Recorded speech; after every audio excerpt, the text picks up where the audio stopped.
Hot Tub Factory Outlet is now open in Draper. Don't wait months for your hot tub. Get it now. Enjoy that outdoor deep soaking experience you've been thinking about all year. Whether you have limited space or lots of room, you can have that relaxation you've been wanting today. Shop Utah's newest selection of Viking hot tubs. They're all on display at the beautiful new showroom. Best pricing in Utah and no wait time while supplies last. Hot Tub Factory Outlets at hottubfactoryoutlets.com.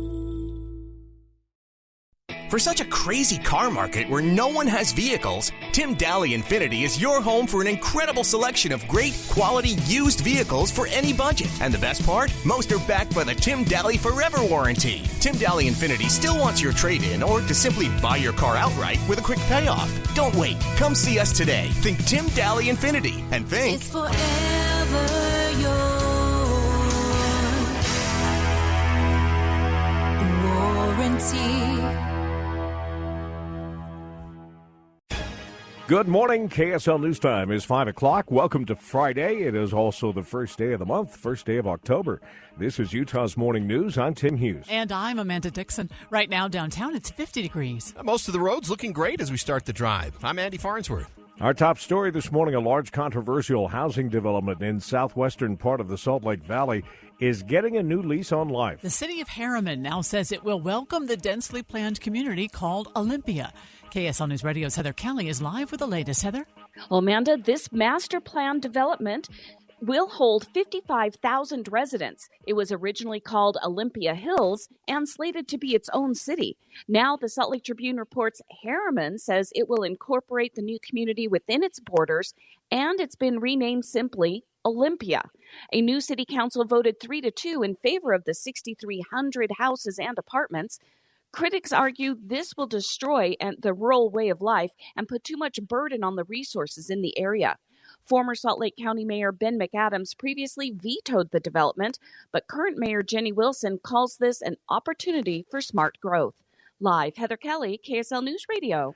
This weekend is the 191st Semi-Annual General Conference of the Church of Jesus Christ of Latter-day Saints, and technology is making General Conference available to even more Latter-day Saints around the world. KSL News Radio's Nick Wyatt begins our team coverage. There's an undeniable bond between technology and General Conference of the Church of Jesus Christ of Latter-day Saints. In some ways, they've been wedded to each other, especially in the 20th century. BYU Dean of Religious Instruction Scott Esplin says the ability for the world to watch General Conference has changed everything about it. The format, who speaks for how long and what about, and it's a game changer for those who aren't in Salt Lake City. While the Saturday night session, now open to everyone, starts at 6 p.m. our time, it'll be 9 a.m. in Seoul, South Korea, and 10 a.m. in Brisbane, Australia. To watch it live worldwide for those saints is just wonderful. Nick Wyatt, KSL News Radio. This month, you may notice some of the work on the Salt Lake Temple site will start to change. KSL News Radio's Mary Richards continues our conference team coverage from near Temple Square. Mary? Amanda, they've been digging down 3 stories on the north side of the temple, but this October and November, crews will start laying the footings and foundations to build that back up into a north addition. The director of historic temple renovations for the church, Andy Kirby, says they're also continuing that work right now on the seismic upgrades. So the temple itself will be more rigid in an earthquake, and then we base isolate the bottom, so we separate it from the earth, so when an earthquake happens, the temple moves less while the ground moves. Anyone can come walk around the project and look in through the windows. They can tour the conference center, see more about this. I'll have a special report this Sunday at noon. Live, Mary Richards, KSL News Radio. We have some breaking news first thing this morning. Ogden police are investigating a fatal crash in Ogden. It happened around 11 last night on 27th Washington Boulevard. Police have not identified the victim or told us what led to the crash.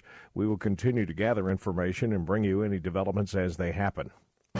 KSL's top national stories this hour. Congress avoided a government shutdown when the president signed a stopgap bill last night, but the president's legislative agenda still hangs in the balance after an infrastructure vote was delayed. Senators Joe Manchin and Kyrsten Sinema spent over an hour behind closed doors with White House officials late Thursday trying to hammer out a deal. Manchin pushing for a $1.5 trillion package instead. Speaker Nancy Pelosi, seen leaving the Capitol just after midnight, saying progressives and moderates are closer to an agreement on the size of a human infrastructure deal than it appears. ABC's Alex Perche reporting for us in Washington, D.C. The clock is ticking for unvaccinated New York City public school teachers who have until 5 p.m. today to get a COVID shot. A group of teachers filed an emergency request with the U.S. Supreme Court to block the mandate, but so far, the deadline is holding. More than 90% of teachers and principals are already vaccinated, according to their unions. But by 5 p.m., all school employees, they have till then to get at least one dose of the vaccine. 4 teachers are now asking the Supreme Court to take up their case, and many are now worried about staffing shortages come Monday at schools. But the mayor insists the city is ready to replace all unvaccinated staff. ABC's Diana Rocco reporting there from New York City. FBI agents returned to Brian Laundrie's family home, taking personal items to help search dogs locate him.